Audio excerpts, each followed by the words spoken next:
ओम प्रकाश राजभर ये एक ऐसा नाम है जो हमेशा ही बगावत के स्वरों को गुनगुनाता रहता है। आज भले ही ओपी राजभर ओबीसी समाज पर मजबूत पकड़ रखते हों, लेकिन जीवन के शुरुआती दौर में हर कदम पर संघर्ष से उनका सामना होता रहा है। हालात ये थे कि वो सुबह स्कूल जाया करते थे और शाम को टेम्पो चलाया करते थे। लेकिन एक टेम्पो चालक के यूपी की राजनीति में विशाल पहचान बनाने की कहानी क्या है। स्कूल में टेम्पो चलाते थे राजभर। ये वो वक्त था जब ओम प्रकाश राजभर और उनके परिवार को आर्थिक दिक्कतों का सामना करना पड़ रहा था। परिवार की माली हालत ठीक नहीं थी। ओम प्रकाश राजभर का जन्म वाराणसी के फतेहपुर खौंदा सिंधौरा गांव में हुआ था। उनके पिता सन्नू राजभर कोयला खदान में काम करते थे। ओपी राजभर वाराणसी के बलदेव डिग्री कॉलेज से राजनीति शास्त्र में पोस्ट ग्रेजुएट हैं।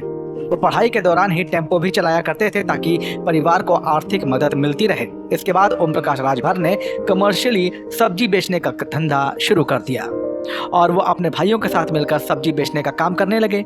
राजभर सब्जी की खेती किया करते थे और रात को खेत से सब्जी तोड़कर साइकिल से मंडी उन्हें बेचने जाया करते थे। राजभर गांव के किसानों से अनाज भी खरीदा करते थे और उसे मंडी में बेचा करते थे। धीरे धीरे राजभर आगे बढ़ते गए और फिर एक वक्त ऐसा आया जब उनका झुकाव राजनीति की ओर हो गया।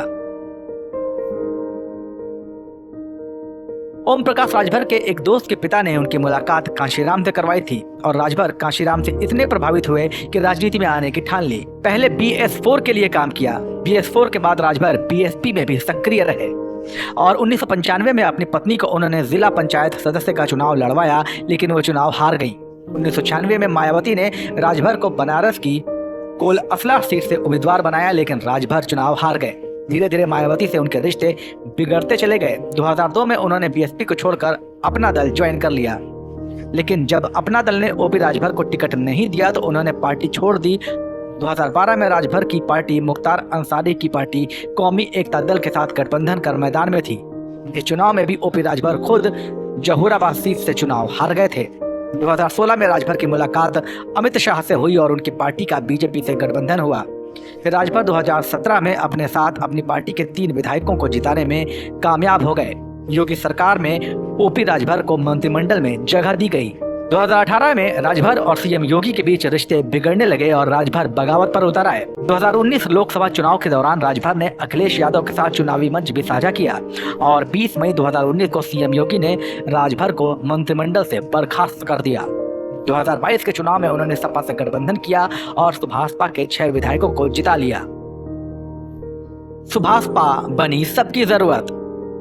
राजा सुहेलदेव राजभर के नाम पर 2002 में सुहेलदेव भारतीय समाज पार्टी का गठन हुआ, लेकिन पार्टी को सबसे बड़ी कामयाबी यूपी में 2022 के विधानसभा चुनाव में मिली, जब BSP जैसी पार्टी सिर्फ 1 सीट पर सिमट गई।